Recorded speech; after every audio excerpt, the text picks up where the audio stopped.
Salut tout le monde, je m'appelle Julien. Je dois aller à l'école tous les jours avec 2 gardes du corps. Ça a l'air plutôt cool dit comme ça. Mais quand vous apprendrez ce qui m'est arrivé, vous allez voir que vous allez très vite changer d'avis. Mon père est chauffeur de camion. Pendant des années, il a conduit dans tout le pays. On ne le voyait que 4 ou 5 jours par mois tout au plus. Même si on passait à peine de temps ensemble, on avait ce lien fort.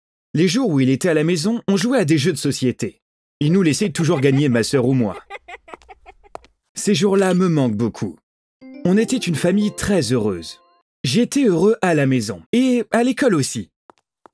Je pense que c'est parce que j'avais le meilleur groupe d'amis de la ville.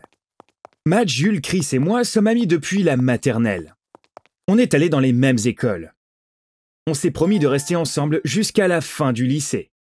L'année dernière, la famille de Matt a déménagé dans une autre ville. Matt les a convaincus de le laisser rester ici avec nous. Il vit avec sa tante actuellement. Les choses allaient vraiment bien. Et puis, quelque chose d'apparemment bien est arrivé qui a changé nos vies. Mon père joue au loto depuis des années. De temps en temps, il gagnait des petits prix. Mais un jour, il a touché le jackpot et a gagné le plus gros prix depuis des années. Alors, un matin, on s'est réveillé une des familles les plus riches de la ville. Beaucoup de gens rêvent de gagner à la loterie. Mon père a quitté son boulot. On a déménagé dans un meilleur quartier, acheté une plus grande maison. Désormais, on pouvait acheter tout ce qu'on voulait. C'est le bon côté. Et puis, il y a l'envers. Beaucoup de médias ont parlé de mon père qui a gagné le jackpot. Tout le monde connaissait le camionneur devenu riche du jour au lendemain. Des parents et des amis que mes parents n'avaient pas vus depuis des années ont commencé à nous rendre visite. Mais pourquoi? Pour fêter ça avec nous? Bien sûr que non. Certains étaient directs, d'autres moins, mais ils voulaient tous de l'argent. Au milieu de tout ce grabuge, j'essayais de poursuivre ma vie ordinaire, mais heureuse. Je me fichais de l'argent, de la nouvelle maison, des voitures de luxe et de tous ces trucs. Ma sœur a commencé à aller dans une école privée. Bien sûr, je n'ai pas changé d'école. Mon père m'a dit « D'accord, mais laisse au moins mon chauffeur t'y emmener. » J'ai dit non. Je voulais prendre le bus, comme avant. L'arrêt de bus était à 5 minutes à pied de l'école. Un jour, je suis descendu à l'arrêt et je marchais vers l'école tout en regardant une vidéo sur YouTube. J'ai heurté quelque chose. J'ai levé la tête et c'était un gars. Juste au moment où j'allais m'excuser, il m'a attrapé et m'a traîné jusqu'à un 4x4 garé à proximité. J'étais si choqué que je ne pouvais pas crier. Alors qu'il essayait de me pousser sur le siège arrière du 4x4, on a entendu une sirène. La personne qui conduisait le 4x4 était manifestement un lâche.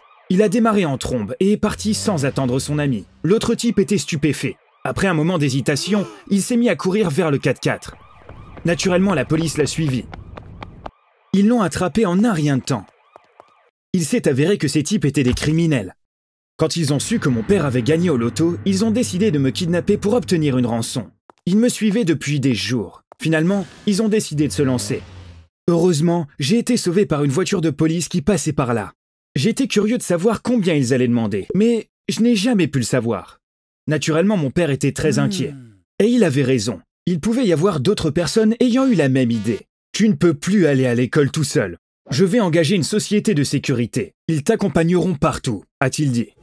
Quoi? J'irai à l'école avec des gardes du corps? Papa, c'est gênant, allais-je dire. Julien, je ne veux pas en entendre parler. Nous n'avons pas le choix, a-t-il dit, sans me laisser protester. Le même soir, 2 hommes sont venus chez nous pour me rencontrer. Ils ressemblaient exactement à comment vous imaginez des gardes du corps. Ils n'ont même pas enlevé leurs lunettes de soleil même à l'intérieur de la maison. Un type nommé Alexandre était le responsable. Monsieur Julien, vous devez respecter certaines règles pour que nous puissions faire notre travail, a-t-il dit. Quel genre de règles? Ai-je demandé. La première et la plus importante règle est que vous ne pouvez aller nulle part sans nous. La deuxième règle est que vous ne pouvez avoir qu'une seule personne avec vous à tout moment, à l'école ou à l'extérieur. Je me suis tourné vers mon père, sous le choc. Comment ça? Papa, mes amis vont se relayer pour rester avec moi? Ai-je demandé. Mon père n'a pas répondu. Merci Alexandre, nous ferons ce que vous dites. Nous vous attendons demain matin à 7 heures, a-t-il dit quand il partait. Le lendemain a été l'un des jours les plus embarrassants de ma vie. Mon père a appelé l'administration de l'école et leur a parlé de l'enlèvement. Et ils ont laissé entrer les gardes du corps dans l'école. Toute la journée, les 2 gardes m'ont suivi partout où j'allais. Et bien sûr, tout le monde nous regardait. Le pire, c'est quand ils attendaient à la porte pendant que j'étais aux toilettes. La veille, j'ai appelé mes amis et je leur ai parlé des gardes du corps. Je leur ai dit qu'une seule personne serait autorisée à s'approcher de moi. Notre première rencontre le lendemain matin a été très perturbante. Quand j'ai vu mes amis, j'ai oublié les gardes du corps et j'ai voulu aller les voir. Mais Alexandre s'est mis entre nous et m'a arrêté. Après ça, Chris est venu vers moi en courant, seul. Jules et Matt ont dû nous regarder de loin.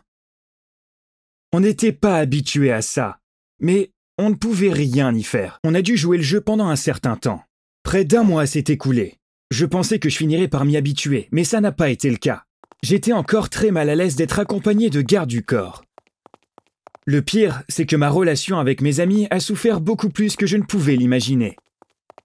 On avait l'habitude de traîner ensemble à l'école, puis après les cours, on allait dans une usine de peinture abandonnée. Elle était vide depuis des années. On l'appelait le Château Gris. On y traînait sans que personne nous dérange. Mais maintenant, on ne pouvait plus se voir à l'école ni au Château Gris. J'étais tellement triste de voir Jules, Chris et Matt s'éloigner de moi. C'étaient mes meilleurs amis. Je devais faire quelque chose rapidement pour réparer notre relation. La seule façon de traîner avec mes amis était de me débarrasser des gardes du corps. Sinon, ils ne m'auraient jamais laissé partir. Alexandre et l'autre gars me ramenaient à la maison vers 4 heures tous les jours, restaient devant notre maison jusqu'à 6 heures, puis partaient. Je ne pouvais pas attendre la fin de la journée de travail car il serait trop tard. J'ai décidé de sortir en courant par l'arrière-cour, d'aller au Château Gris et de faire une surprise à mes amis. Quand je suis rentré à la maison, je suis allé voir ma mère en me tenant la tête. Je lui ai dit « Maman, j'ai un terrible mal de tête, je vais faire une sieste. » Ma chambre est en bas. Dès que je suis entré, j'ai changé de vêtements et j'ai sauté dans le jardin. Les gardes du corps étaient près de la porte d'entrée. Ils n'ont donc rien entendu. J'ai pris le bus de l'autre côté du bloc en direction du Château Gris. Je pense que mon jeu d'acteur était trop bon. Ma mère pensait qu'un mal de tête aussi grave ne disparaissait pas avec une sieste. Elle est venue dans ma chambre avec un verre d'eau et un antidouleur. Elle n'a vu que je n'étais pas là. Elle a cru que j'étais allé dans la salle de bain. Mais au bout d'un moment, quand ma sœur est sortie de la salle de bain, ils ont compris que je n'étais pas à la maison. Ma mère a paniqué et a prévenu les gardes du corps. Ils m'ont d'abord appelé, puis quand je n'ai pas décroché, ils ont appelé mon père. La première chose qu'ils ont pensé, c'est que j'avais été kidnappé. Ils ont donc décidé d'appeler la police. La police s'en est occupée immédiatement et a rapidement découvert ma position en suivant la localisation de mon téléphone portable. J'avais en fait vu l'appel d'Alexandre. Il doit m'appeler pour me dire quelque chose pour demain. Je l'appellerai plus tard, me suis-je dit. Parfois, il appelait pour me dire « Il y a beaucoup de circulation prévue pour demain matin, partons 15 minutes plus tôt » ou quelque chose comme ça. Mon plan était de passer quelques heures avec mes amis et de revenir dans ma chambre par la fenêtre. Mais quand ils ont vu que j'étais parti, ça a pris des proportions folles. Ma famille et les gardes du corps étaient inquiets, à juste titre. Pendant ce temps, je discutais joyeusement avec mes amis au Château Gris, sans savoir ce qui se passait. On avait tant de choses à rattraper car on ne s'était pas vu correctement depuis des semaines. J'imitais Alexandre en me moquant de lui, vu qu'il prenait son travail trop au sérieux. Soudain, on a entendu des sirènes à l'extérieur. Puis, on a entendu le haut-parleur. « Police, vous êtes encerclés. Mettez vos mains en l'air et sortez maintenant. » Police ? On s'est regardé en état de choc. Que se passait-il ? Est-ce que c'était une blague de caméra cachée ? On a levé les mains, comme ils ont dit, et on est sorti. Il y avait des policiers partout. Rapidement, la police a découvert ce qui se passait. Personne ne m'avait kidnappé. Je m'étais enfui pour rejoindre mes amis pendant que tout le monde me cherchait. Ils nous ont emmenés du bâtiment vide de l'usine au poste de police. Mon père, mes 2 gardes du corps et les familles de mes amis nous y attendaient. J'étais tellement inquiet d'avoir provoqué une telle scène. Mon père m'a réconforté.